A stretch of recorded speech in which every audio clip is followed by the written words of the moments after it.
नमस्कार दोस्तों, कैसे हैं आप सब। आशा करता हूं आप लोग अच्छे, स्वस्थ और मस्त होंगे। तो आप लोग मेरे चैनल पर नए हैं दोस्तों, तो चैनल को सब्सक्राइब कर लीजिए और बेल आइकन को भी प्रेस कर लीजिए ताकि हर एक वीडियो नए से नए वीडियो आप तक पहुंच सके दोस्तों। और ज़्यादा से ज़्यादा इस वीडियो को शेयर करिएगा अपने दोस्तों के साथ। तो आज का हमारा टॉपिक है दोस्तों, भारत के प्रमुख नदियों के किनारे बसे शहर से टॉप 30 महत्वपूर्ण प्रश्न लाया हूँ। आप लोग को किसी भी प्रश्न का उत्तर पता होगा दोस्तों तो कमेंट बॉक्स में ज़रूर बताइएगा। तो हमारा पहला प्रश्न है, निम्नलिखित में से कौन सा शहर गंगा नदी के किनारे बसा है। तो इसका करेक्ट आंसर हो जाएगा दोस्तों ऑप्शन बी यानी कि पटना। हमारा अगला प्रश्न है, दिल्ली किस नदी के किनारे स्थित है दोस्तों। तो इसका करेक्ट आंसर हो जाएगा ऑप्शन बी यानी कि यमुना नदी के किनारे स्थित है। हमारा अगला प्रश्न है, वाराणसी किस नदी के तट पर स्थित है। तो इसका करेक्ट आंसर हो जाएगा दोस्तों ऑप्शन सी यानी कि गंगा नदी के तट पर स्थित है। हमारा अगला प्रश्न है, कोलकाता किस नदी के किनारे बसा है दोस्तों। तो इसका करेक्ट आंसर हो जाएगा ऑप्शन सी यानी कि हुगली नदी पर बसा हुआ है। हमारा अगला प्रश्न है, अहमदाबाद किस नदी के किनारे स्थित है। तो यह साबरमती नदी के किनारे स्थित है। तो इसका करेक्ट आंसर हो जाएगा ऑप्शन बी।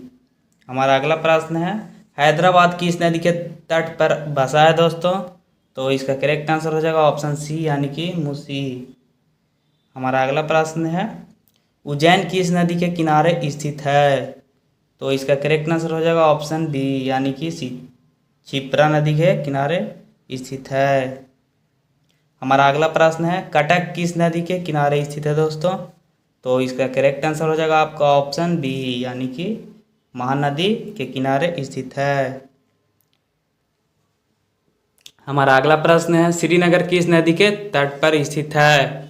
तो इसका करेक्ट आंसर हो जाएगा ऑप्शन बी यानी कि झेलम नदी के तट पर स्थित है दोस्तों।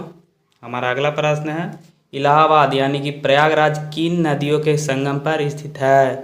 तो इसका करेक्ट आंसर हो जाएगा दोस्तों ऑप्शन डी यानी कि गंगा, यमुना और सरस्वती संगम पर स्थित है। हमारा अगला प्रश्न है, लखनऊ किस नदी के किनारे स्थित है दोस्तों। लखनऊ किस नदी के किनारे स्थित है। तो इसका करेक्ट आंसर हो जाएगा दोस्तों ऑप्शन बी यानी कि यह गोमती नदी के किनारे स्थित है। हमारा अगला प्रश्न है, कानपुर किस नदी के किनारे बसा है दोस्तों। तो इसका करेक्ट आंसर हो जाएगा ऑप्शन बी यानी कि गंगा नदी के किनारे बसा है। हमारा अगला प्रश्न है, हरिद्वार किस नदी के किनारे स्थित है। तो इसका करेक्ट आंसर हो जाएगा ऑप्शन बी यानी कि गंगा नदी के किनारे बसा हुआ है। विजयवाड़ा किस नदी के तट पर स्थित है। तो इसका करेक्ट आंसर हो जाएगा ऑप्शन ए यानी कि कृष्णा नदी के किनारे बसा हुआ है। हमारा अगला प्रश्न है, नासिक किस नदी के किनारे बसा है दोस्तों। तो इसका करेक्ट आंसर हो जाएगा ऑप्शन बी यानी कि गोदावरी। हमारा अगला प्रश्न है, तिरुचिरापल्ली किस नदी के किनारे स्थित है। तो इसका करेक्ट आंसर हो जाएगा दोस्तों ऑप्शन बी यानी कि कावेरी नदी के किनारे स्थित है। हमारा अगला प्रश्न है, मदुरै किस नदी के तट पर बसा है दोस्तों। तो इसका करेक्ट आंसर हो जाएगा आपका ऑप्शन बी यानी कि वेगई। हमारा नेक्स्ट प्रश्न है, रांची किस नदी के पास स्थित है।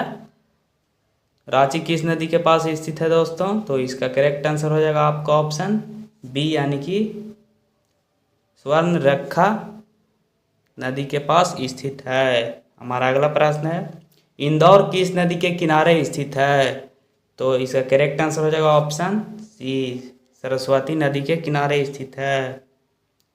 हमारा अगला प्रश्न है, जमशेदपुर किस नदी के किनारे बसा है दोस्तों। तो जमशेदपुर स्वर्णरेखा नदी के किनारे बसा हुआ है। हमारा अगला प्रश्न है, बेंगलुरु किस नदी के किनारे स्थित है। बेंगलुरु किस नदी के किनारे स्थित है दोस्तों। तो इसका करेक्ट आंसर हो जाएगा आपका ऑप्शन सी यानी कि इनमें से कोई नदी नहीं है, कावेरी, कृष्णा, नहीं पेरियार। हमारा अगला प्रश्न है, भोपाल किस झील के पास स्थित है दोस्तों। तो इसका करेक्ट आंसर हो जाएगा ऑप्शन सी यानी कि दोनों ऊपरी झील और लोअर झील। हमारा अगला प्रश्न है देवप्रयाग किस नदी संगम पर स्थित है दोस्तों? तो इसका करेक्ट आंसर हो जाएगा आपका ऑप्शन ए यानी कि भागीरथी और अलकनंदा संगम पर स्थित है। हमारा अगला प्रश्न है कोटा किस नदी के किनारे बसा है दोस्तों? तो इसका करेक्ट आंसर हो जाएगा आपका ऑप्शन ए यानी कि चंबल नदी के किनारे बसा है। हमारा अगला प्रश्न है जयपुर किस नदी के किनारे स्थित है? तो इसका करेक्ट आंसर हो जाएगा दोस्तों ऑप्शन ए यानी कि कोई नदी नहीं। हमारा अगला प्रश्न है नागपुर किस नदी के किनारे स्थित है दोस्तों? तो नागपुर हमारा वैनगंगा के किनारे बसा हुआ है। इसका करेक्ट आंसर हो जाएगा ऑप्शन बी। हमारा अगला प्रश्न है बीकानेर किस नदी के तट पर स्थित है दोस्तों? तो इसका करेक्ट आंसर हो जाएगा ऑप्शन ए यानी कि कोई नदी नहीं। हमारा अगला प्रश्न है भुवनेश्वर किस नदी के पास स्थित है दोस्तों? तो भुवनेश्वर किस नदी के पास स्थित है? तो इसका करेक्ट आंसर हो जाएगा ऑप्शन ए यानी कि महानदी के किनारे स्थित है। हमारा अगला प्रश्न है सूरत किस नदी के किनारे स्थित है दोस्तों? तो इसका करेक्ट आंसर हो जाएगा ऑप्शन बी यानी कि तापी। हमारा अगला प्रश्न है पुणे किस नदी के किनारे बसा है दोस्तों? तो इसका करेक्ट आंसर हो जाएगा ऑप्शन डी। अगर आप लोग को यह वीडियो पसंद आया हो दोस्तों तो इसे लाइक और सब्सक्राइब जरूर करिएगा दोस्तों। धन्यवाद।